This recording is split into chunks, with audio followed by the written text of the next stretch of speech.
Fala pessoal, beleza? Tudo bem com vocês? Vamos para mais um vídeo. Nesse vídeo a gente vai falar sobre os déspotas esclarecidos, um assunto que ainda dentro do iluminismo e também ali com relação ao absolutismo. A palavra déspota se refere a um governante autoritário. Lembra que a gente já viu um pouco sobre absolutismo, que eram os reis que estavam acima de tudo, que eles mandavam em tudo, viviam no privilégio, no luxo, enquanto a população passava por dificuldade, eles eram pessoas autoritárias, que era como se eles fossem a lei, né? Um ditador daquela época, né? Ninguém podia fazer nada contra eles, eles reivindicavam esse poder baseado na crença religiosa, né? Como se Deus tivesse escolhido eles, né? para ser o governante, para ser o monarca.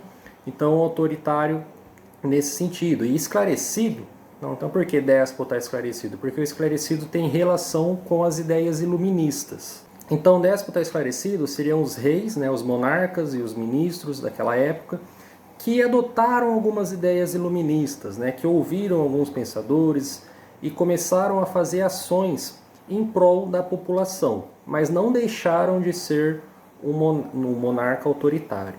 Então, algumas dessas reformas seriam umas reformas sociais, econômicas.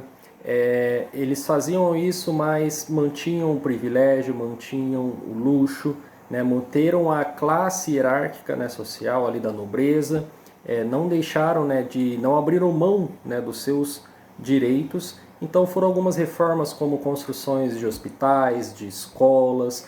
Em alguns países eles pegaram as terras, né, da Igreja Católica, no caso da Rússia, né, a Igreja Católica Ortodoxa.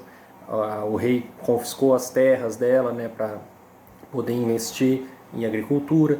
Na Alemanha, né, que era a Prússia antigamente, também houve, né, algumas reformas, com destaque no desenvolvimento da indústria, né, da agronomia em prol da população. Mas então, de uma forma geral, seria isso, né? Pessoas autoritárias que fizeram algumas reformas sociais, econômicas em prol da população, né, atendendo os pedidos dos iluministas, talvez com medo, né, daquele período ali de que a população, né, os burgueses, apoiados, né, pelas ideias iluministas, mais o resto da população fizesse alguma revolta, né, alguma manifestação e acabasse ali enfraquecendo o poder desses monarcas, né? Então tudo que eles fizeram foi meio que em prol da população, mas também uma forma de garantir o poder deles, né, de garantir eles no trono, né, para que não houvesse nenhuma revolta. Vimos e falamos então sobre déspotas esclarecidos, como que funcionava, e falamos bastante das ideias iluministas. Vamos falar um pouco agora sobre alguns pensadores, né, os principais,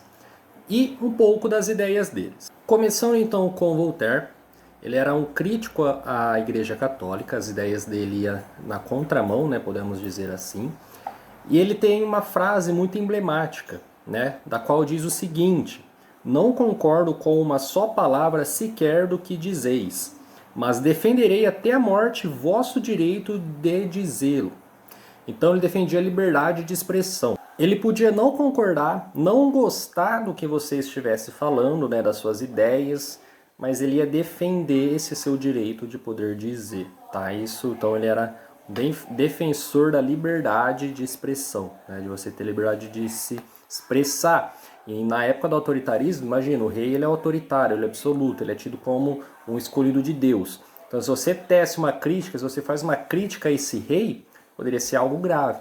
Mas o Voltaire, ele defendia esse direito. Não, você tem o direito sim de poder fazer uma crítica, você tem o direito de pensar diferente, tá? Então, uma das principais ideias do Voltaire. Segundo pensador que a gente vai ver agora vai ser o Rousseau.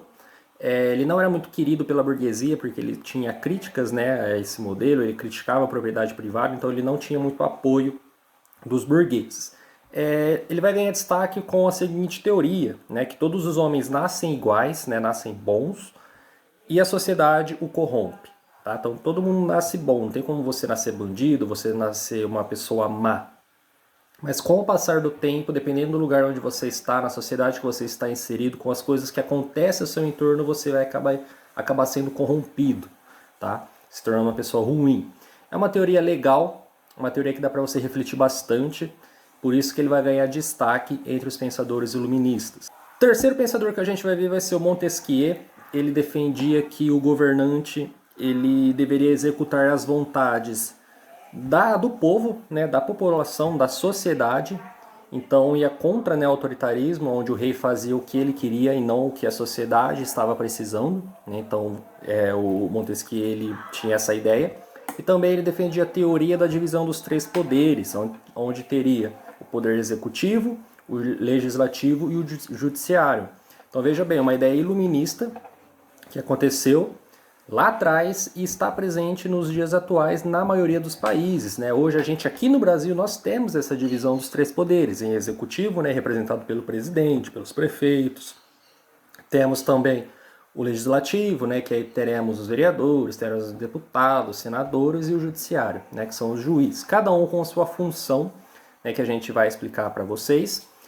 E então percebam que como essas ideias iluministas estão inseridas no nosso dia a dia hoje. É uma coisa que aconteceu lá atrás, mas que é tão atual, que é tema de debate, que é tema de estudos e que é muito importante para nós. Né? Foi através delas que o absolutismo, né, caiu. Né? Então não temos mais uma pessoa representando uma autoridade máxima onde que ela é intocável, não. Né? Então trouxe benefícios para a população e principalmente para aqueles que eram de uma classe mais baixa. Então é isso, pessoal. Esse é o vídeo, espero que vocês tenham gostado. Qualquer dúvida, entre em contato comigo, com a coordenação. Mande mensagem no nosso grupo que a gente vai estar lá para poder ajudar vocês. Até o próximo vídeo. Tchau.